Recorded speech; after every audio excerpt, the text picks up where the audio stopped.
السلام علیکم ورحمۃ اللہ وبرکاتہ۔ ریڈیو HRDF میں آپ کا استقبال ہے۔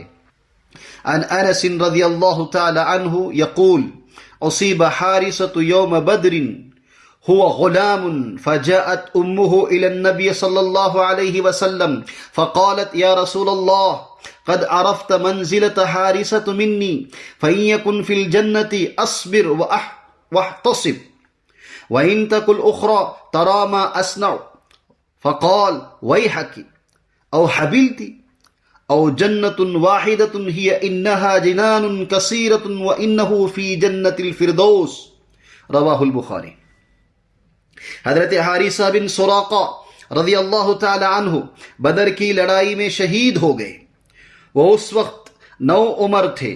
ان کی والدہ نبی کریم صلی اللہ علیہ وسلم کی خدمت میں آئی اور عرض کیا یا رسول اللہ، آپ کو معلوم ہے کہ حارثہ سے مجھے کتنی محبت تھی، آپ مجھے بتائیں اگر وہ جنت میں ہے تو میں صبر کر لوں گی اور صبر پر ثواب کی امیدوار رہوں گی، اور اگر کوئی اور بات ہے تو آپ دیکھیں گے کہ میں اس کے لیے کیا کرتی ہوں۔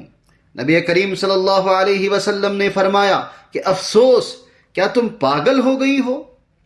جنت ایک ہی نہیں ہے، بہت سی جنتیں ہیں، اور وہ حارثہ جنت الفردوس میں ہے۔ حارث بن سراقہ رضی اللہ تعالی عنہ ایک نوجوان تھے جو اپنی ماں کے ساتھ انتہائی محبت سے پیش آتے تھے۔ رسول اللہ صلی اللہ علیہ وسلم نے ان سے ایک بار پوچھا حارث تم کیسے ہو؟ تو انہوں نے کہا ٹھیک ہوں یا رسول اللہ، اب میں ایک سچا مومن ہوں، آپ خدا سے دعا کریں کہ مجھے شہید ہونے کا موقع دیں۔ اس نوجوان انصاری نے جنگ بدر میں حصہ لیا۔ جب وہ پانی پینے کے لیے حوض کے پاس جا رہے تھے تو غیر متوقع طور پر ان پر حفنان بن عریقہ تیر چلاتا ہے، اس نے ان کی جان لے لی اور وہ شہید ہو گئے۔ جنگ کے بعد پیغمبر صلی اللہ علیہ وسلم مدینہ واپس آئے۔ حارثہ کی والدہ ربیع بنت نضر نے نبی کریم صلی اللہ علیہ وسلم سے اپنے بیٹے کے بارے میں دریافت کیا۔ پیغمبر اکرم صلی اللہ علیہ وسلم نے فرمایا تمہارا بیٹا جنت الفردوس میں ہے۔ یہ سن کر ان کی ماں خوشی سے شاباش حارثہ کہہ کر گھر لوٹ آئے۔ وہ نوجوان انصاری ایک ایسے شخص تھے جو اللہ کی راہ میں شہید ہونے کی خواہش رکھتے تھے۔ بدر کے پہلے موقع پر ہی ان کی خواہش پوری ہو گئی۔ اس موقع پر ان کی ماں کا علم اور ہمت ہم سب کے لیے ایک مثالی ہے۔